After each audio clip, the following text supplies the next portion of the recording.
Hello, good morning, most welcome to my class. आज हम पढ़ेंगे सहसंयोजी बंध यानी covalent bond. Covalent bond chemical bond का ही एक टाइप्स है। इससे पहले दिन हमने बताया था आपको कि केमिकल बॉन्ड जो होता है 3 प्रकार के होते हैं, ionic bond, covalent bond and coordination bond. तो आयनिक बॉन्ड के बारे में हमने प्रीवियस क्लास में पढ़ाया है, यानी प्रीवियस डे पे पढ़ाया है। आज हम पढ़ेंगे कोवैलेंट बॉन्ड।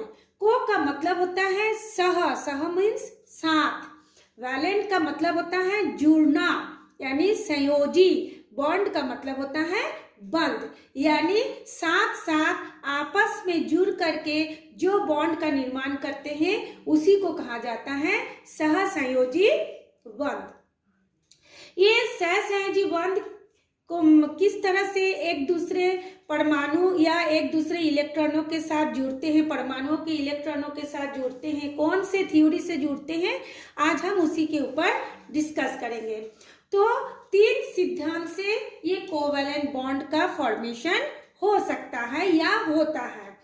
फर्स्ट थ्योरी है Lewis theory, second is valence bond theory and third one is molecular orbital theory. तो आज हमारा क्लास होगा ओनली लुईस थ्योरी के बेस पर। तो सबसे पहले हम देखते हैं कि डेफिनेशन को बताते हैं। जब 2 परमाणु यानी 2 एटम, चाहे वो एटम सेम हो चाहे वो डिफरेंट एटम हो, जब 2 परमाणु के बाह्यतम कोश के, बाह्यतम मतलब उसकी बाहर वाले सबसे आउटर मोस्ट सेल के समान संख्या के इलेक्ट्रॉन आपस में साझा करके स्थायी इलेक्ट्रॉनिक विन्यास प्राप्त कर लेता है, उसे ही कोवैलेंट बॉन्ड कहा जाता है। अब देखते हैं, इसका हम एक्सप्लेन करके बताते हैं। जब 2 परमाणु मान लीजिए यहाँ पे हाइड्रोजन 2 अलग अलग परमाणु हैं, उनके बाह्यतम कोश में 1 इलेक्ट्रॉन होता है, इसका भी इसका भी। ये दोनों क्या करते हैं, इलेक्ट्रॉन समान संख्या में एक दूसरे के साथ इलेक्ट्रॉनों का क्या करते हैं, शेयरिंग करते हैं यानी साझा करते हैं।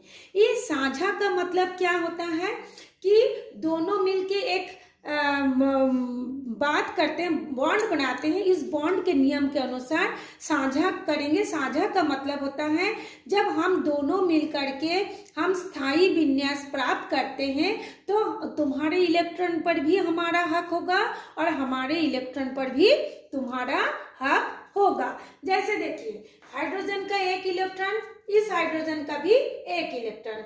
अब दोनों इलेक्ट्रॉन एक दूसरे से पास में आ गए, है ना, दोनों परमाणुओं के इलेक्ट्रॉन एक दूसरे के पास आ गए। आने के बाद आकर्षण बल के द्वारा पास आए। आने के बाद ये दोनों आपस में एक संधि बनाते हैं, बॉन्ड बनाते हैं। इस बॉन्ड पे देखिए, बॉन्ड बनने के बाद यहाँ पे क्या हो गया, 2 इलेक्ट्रॉन हो गया। तो 2 इलेक्ट्रॉन होने के बाद इस हाइड्रोजन का भी 2 इलेक्ट्रॉन हुआ, देखिए हमने सर्कल करके बताया, और इस हाइड्रोजन का भी 2 इलेक्ट्रॉन हो गया। अब 2 इलेक्ट्रॉन होने से क्या होगा, 2 इलेक्ट्रॉन होने से ये जो हाइड्रोजन परमाणु है वो क्या बनाएगा, अणु बना लेगा, और अणु बनने के बाद वो स्थायी विन्यास प्राप्त कर लेता है। अब सवाल होता है, ये स्थायी विन्यास क्या है? स्थायी विन्यास होता है हमारे पीरियोडिक टेबल के 18 ग्रुप के जितने भी एलिमेंट होते हैं, यानी जिसको हम उत्कृष्ट गैस बोलते हैं। कौन कौन से? हीलियम, नियॉन, आर्गन, क्रिप्टन, जेनन, रेडन, ये सारे अक्रिय गैस है। अक्रिय गैस क्या होता है, वो स्थायी होता है, यानी वो किसी के साथ बाद में क्रिया नहीं करता, वो अपने में ही मस्त रहता है। तो हाइड्रोजन भी सोचता है कि मैं हीलियम के जैसा यदि स्थायी विन्यास प्राप्त कर लूं, फिर मुझे और किसी के साथ इलेक्ट्रॉनों का साझा या शेयरिंग करने की आवश्यकता नहीं होगी, फिर मैं स्वतंत्र हो जाऊंगा, मुझे किसी के ऊपर भी आश्रित या डिपेंडेंट नहीं होना पड़ेगा। ठीक है, तो स्थायी विन्यास प्राप्त कर लेता है इलेक्ट्रॉनों का साझा करके। जब 2 परमाणु के बाह्यतम कोश के इलेक्ट्रॉन, उसी को कहा जाता है कोवैलेंट बॉन्ड।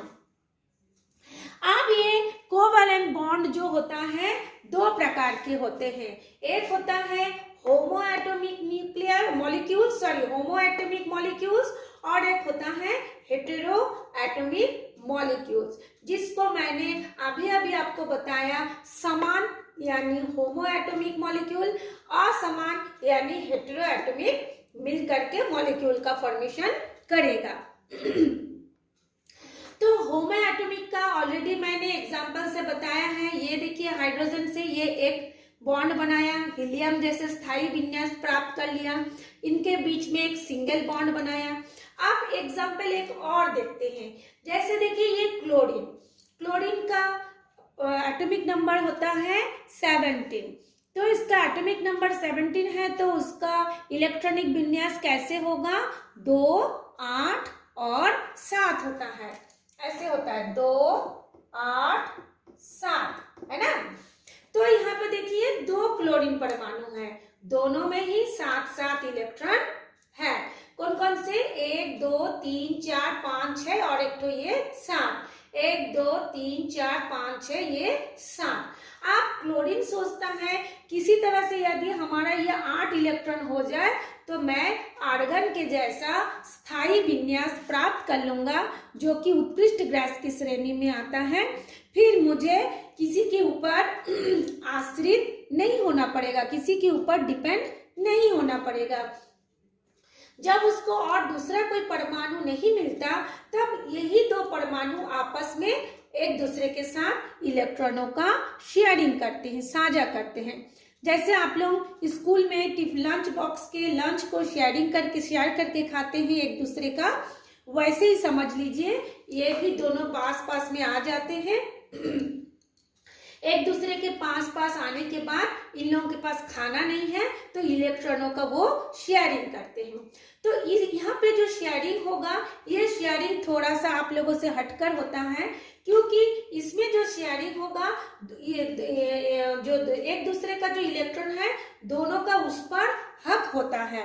जैसे देखिए हमने यहाँ पे दिखाया है, ये क्लोरीन का एक इलेक्ट्रॉन, ये इस क्लोरीन का एक इलेक्ट्रॉन, ये दोनों साझा किया। ये देखिए, ये हमने सर्कल बनाया है, तो सर्कल बनाने के बाद क्लोरीन में कितने इलेक्ट्रॉन हो जाता है?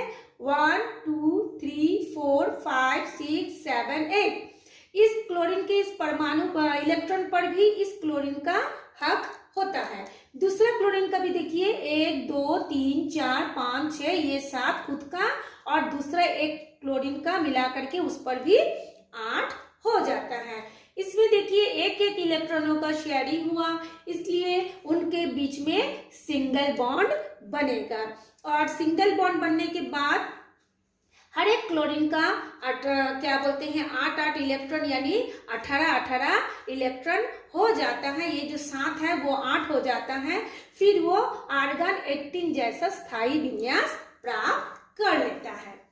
तो ये तो था आपका होमो एटॉमिक के बारे में। अब हम लोग तो दूसरा जो टाइप्स होता है हेटेरो एटॉमिक मॉलिक्यूल, उसके बारे में बताते हैं। इसका मतलब है जब परमाणु एक जैसा ना हो, असमान हो। असमान का मतलब अलग अलग परमाणु हो।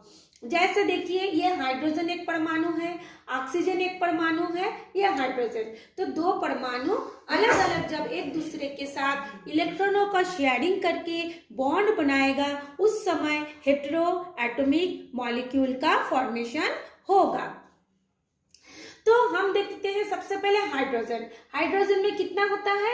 ओनली 1 इलेक्ट्रॉन होता है, उसमें एक ही कोश होता है S, और S में केवल एक इलेक्ट्रॉन होता है 1s1। और ऑक्सीजन का एटॉमिक नंबर होता है 8। उसका यदि हम इलेक्ट्रॉनिक विन्यास देखते हैं 1s2, 2s2, 2p4।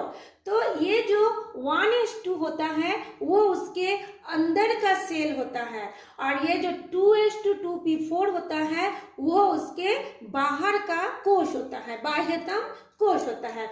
इसलिए बाह्यतम कोश में जितने इलेक्ट्रॉन होगा वही बॉन्ड बनाने में या इलेक्ट्रॉनों को शेयरिंग करने में हिस्सा लेगा। तो देखिए हमने यहाँ पे ये ऑक्सीजन लिखा है। ऑक्सीजन के बाह्यतम कोश में 6 इलेक्ट्रॉन है। तो सबसे पहले हम इलेक्ट्रॉनों को दर्शाते हैं। हमने आपको पहले ही बताया है, according to Lewis theory electron को डॉटेड से डिनोट किया जाता है, बताया जाता है, दर्शाया जाता है। तो ऑक्सीजन में कितना है? 6, 1 2 3 4 5 एंड ये 6। हाइड्रोजन में कितना है? 8। तो इस हाइड्रोजन का ये एक और इस हाइड्रोजन का ये एक इलेक्ट्रॉन हो गया।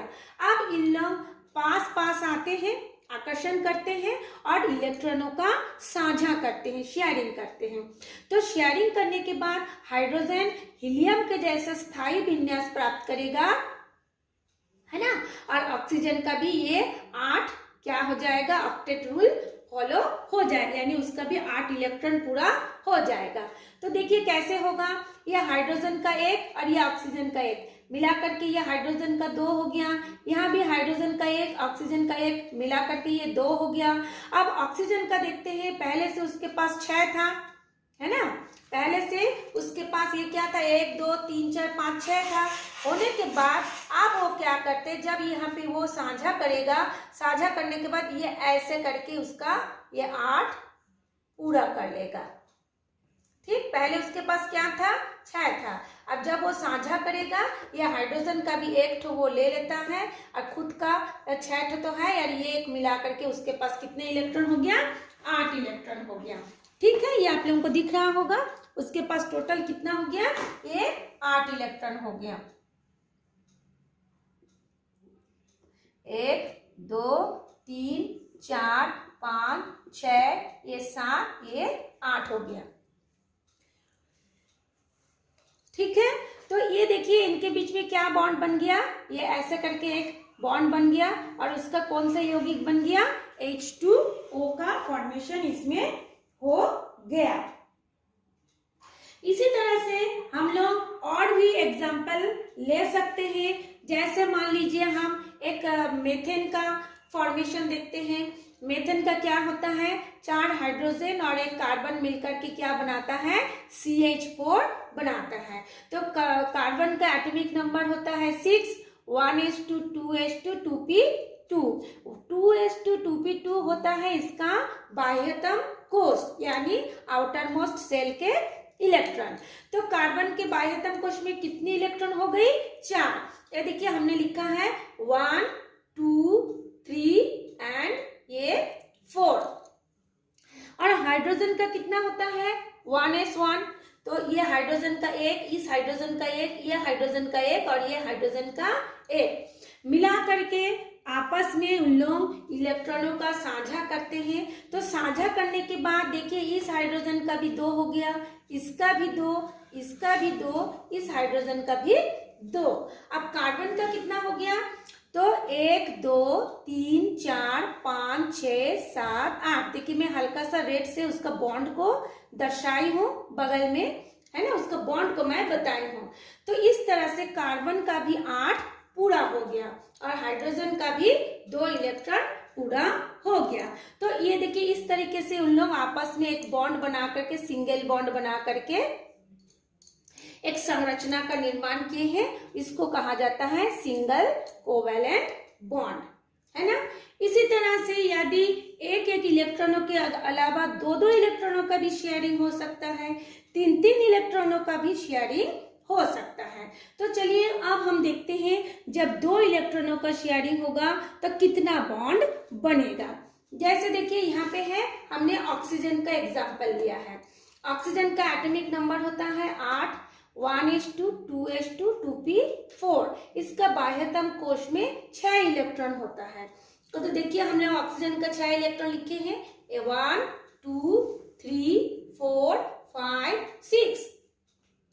इसका भी देखिए इस ऑक्सीजन परमाणु का भी 1 2 3 4 ये 5 और ये 6। अब जब उन लोग 2-2 इलेक्ट्रॉनों का शेयरिंग करेंगे तो इस ऑक्सीजन परमाणु में भी 8 इलेक्ट्रॉन हो जाएगा, इस ऑक्सीजन परमाणु में भी 8 इलेक्ट्रॉन होके उन लोग अणु का निर्माण करेगा। तो देखिए यहाँ पे कितना हो गया, 1 2 3 4 5 6 पहले से ही था। इस ऑक्सीजन का भी 2 इलेक्ट्रॉन भाग ले लिया, तो इसमें हो गया 8। इसी तरह से इसका भी 1 2 3 4 5 6 खुद का था और इस ऑक्सीजन परमाणु का 2 के साथ शेयरिंग किया तो इसका भी 8 हो गया। क्योंकि इसमें 2 इलेक्ट्रॉनों का शेयरिंग हुआ इसलिए इनके बीच में डबल बॉन्ड का फॉर्मेशन हो गया। इसी तरह से हम लोग एक और एग्जांपल ले सकते हैं नाइट्रोजन का, है ना। तो नाइट्रोजन का एटॉमिक नंबर होता है 7, 1s2 2s2 2p3। ये 1s2 2p3 उसका बाह्यतम कोश के इलेक्ट्रॉन है, यानी 5 इलेक्ट्रॉन हो गया। तो देखिए हमने 2 नाइट्रोजन परमाणु का संकेत लिखे हैं, फिर उसका 5 इलेक्ट्रॉन को हम लोग शो किए हैं 1 2 3 4 एंड 5। इसका भी 1 2 3 4 एंड 5। इसमें क्या है 3 इलेक्ट्रॉनों का शेयरिंग हुआ, ये इसके साथ इसका, इसके साथ इसका और इसके साथ इसका। फिर हम गिनते हैं कि कितना इलेक्ट्रॉन हुआ, 8 होना चाहिए। 1 2 3 4 5 6 7 8। इस नाइट्रोजन का भी 7, इस नाइट्रोजन का भी इस नाइट्रोजन का भी क्या बोलते हैं 8 हो गया। 1 2 3 4 5 6 7 8 और इसका भी 1 2 3 4 5 6 7 8। तो इस नाइट्रोजन का भी 7 हो गया, वो नाइट्रोजन परमाणु का भी 7 नहीं 8 हो गया। बार बार मैं 7 बोल रही हूँ, 8 हो गया। तो इस तरह से 8 जब दोनों का पूरा हो जाता है तो इनके बीच में क्योंकि 3 इलेक्ट्रॉनों का साझेदारी होता है इसलिए इनके बीच में ट्रिपल बॉन्ड का फॉर्मेशन होता है। ठीक, तो इस तरह से हम लोगों का कोवैलेंट बॉन्ड निर्माण होता है। अब हम कुछ इसका गुण के बारे में भी बता देते हैं कि जो कोवैलेंट बॉन्ड के जो यौगिक होगा वो किस तरह का प्रॉपर्टीज को शो करेगा। तो सबसे पहला प्रॉपर्टीज हो गया, ये जो यौगिक बनेगा कोवैलेंट बॉन्ड से, जो भी यौगिक का फॉर्मेशन होगा वो सॉलिड भी हो सकता है, इसका कंपाउंड जो होगा सॉलिड भी, ठोस भी हो सकता है, लिक्विड भी हो सकता है और गैस भी हो सकता है, पहला गुण। दूसरा प्रॉपर्टीज है ये नरम होता है। नरम मतलब जैसे मान लीजिए ग्रेफाइट जो पेंसिल की शीश है, वो आप लोगों का एग्जांपल ले सकते हैं, वो बहुत नरम है, थोड़ा सा ही दबाव पड़ने से हम जब लिखते जाते हैं थोड़ा सा भी प्रेशर पड़ता है तो वो ब्रेकअप हो जाता है, टूट जाता है, तो ये नरम होता है। इसमें भी एक अपवाद है, एक्सेप्शन है, क्या है, जो सिलिका कार्बाइड SiC वह जो डायमंड होता है वो कोवैलेंट बॉन्ड से जुड़ा होते हुए भी ये इस नियम का फॉलो नहीं करता, इसलिए उसको अपवाद में रखा गया है। थर्ड प्रॉपर्टीज हो गया, ये बैड कंडक्टर होता है इलेक्ट्रिसिटी का, है ना, ये जो भी होगा ये बैड कंडक्टर होगा। लेकिन एक अपवाद इसमें भी है, जो ग्रेफाइट होता है वो क्या बोलते हैं कोवैलेंट बॉन्ड से जुड़ने के बावजूद भी वो इलेक्ट्रिक के गुड कंडक्टर यानी सुचालक होता है। फोर्थ पॉइंट जो प्रॉपर्टीज है, ये नॉन पोलर सॉल्वेंट में विलेय है, मतलब वो घुल जाता है, सॉल्युबल हो जाता है ना। अब ये नॉन पोलर सॉल्वेंट क्या है, सॉल्वेंट 2 प्रकार के होते हैं, एक पोलर सॉल्वेंट एक नॉन पोलर सॉल्वेंट, ध्रुवीय विलायक, अध्रुवीय विलायक। तो ध्रुवीय विलायक का मैं थोड़ा सा एक एग्जांपल से बता रही हूँ, जैसे मान लीजिए H के साथ ये Cl है ना, आपस में बॉन्ड बनाया है, लेकिन Cl क्या होता है, अधिक ऋण विद्युतीय तत्व होता है और हाइड्रोजन जो होता है धन विद्युतीय तत्व होता है। तो अधिक ऋण विद्युतीय तत्व होने के कारण हाइड्रोजन और क्लोरीन के बीच में ये जो एक एक इलेक्ट्रॉनों का बॉन्ड बना है, वो एक इलेक्ट्रॉनों को भी क्लोरीन क्या करता है, अपनी ओर आकर्षित कर लेता है, सोचता है मैं ही ले लूं और हाइड्रोजन को मैं छोड़ दूं, मेरा 8 पूरा हो जाए, हाइड्रोजन कुछ भी हो हमको उससे क्या लेना देना। लेकिन हाइड्रोजन भी छोड़ना नहीं चाहता, लेकिन इसी आकर्षण गुण के कारण इस पर आंशिक ऋणावेश और इस पर आंशिक धनावेश हो जाता है, तो इसको कहा जाता है पोलर सॉल्वेंट। यानी दो ध्रुव बन जाता है, पॉजिटिव और नेगेटिव दो एंड बन जाते हैं, इसलिए इसको बोलते हैं पोलर सॉल्वेंट। लेकिन जब ये क्लोरीन है, क्लोरीन और मान लीजिए क्लोरीन, दोनों की ही नेचर एक जैसा है, ये भी सोचता है कि मैं ले लूं, ये भी सोचता है मैं ले लूं, तो दोनों का प्रॉपर्टी सेम होने के कारण ये इस तरह से आंशिक धनावेशित और ऋणावेशित दो सिरा नहीं बन पाता, उसको कहा जाता है नॉन पोलर, है ना। तो ये जितने भी सहसंयोजक बंध से जो भी कंपाउंड बनेगा वो नॉन पोलर सॉल्वेंट में सॉल्युबल यानी विलेय होगा। फिफ्थ पॉइंट जो है ये दिशात्मक होता है। दिशात्मक का मतलब होता है एक निश्चित दिशा में वो क्रिया यानी वो बॉन्ड बनता है, जिस कारण इसके अणुओं का एक डेफिनेट शेप होता है। जैसे डेफिनेट शेप किसको बोलेंगे, कोई भी जो ज्यामितीय आकृति होती है, जियोमेट्रिकल शेप होती है, कौन कौन सा होगा वो क्या बोलते हैं आपका, सर्कल हो सकता है, रंबोस हो सकते हैं, स्क्वायर हो सकता है, फिर आपका आयताकार हो सकता है, रेक्टेंगल हो सकता है। तो एक निश्चित दिशा होने के कारण जितने भी कोवैलेंट बॉन्ड के कंपाउंड होते हैं उसको एक डेफिनेट या निश्चित शेप होता है। तो ये था आज आपका कोवैलेंट बॉन्ड का अकॉर्डिंग टू लुईस थ्योरी कैसे करके कंपाउंड का फॉर्मेशन होता है, हमने उसके बारे में आज बताया है। हम इसके बाद वाले जब भी कोई क्लास होगा उसमें हम बाकी थ्योरी के बारे में भी आपको बताएंगे।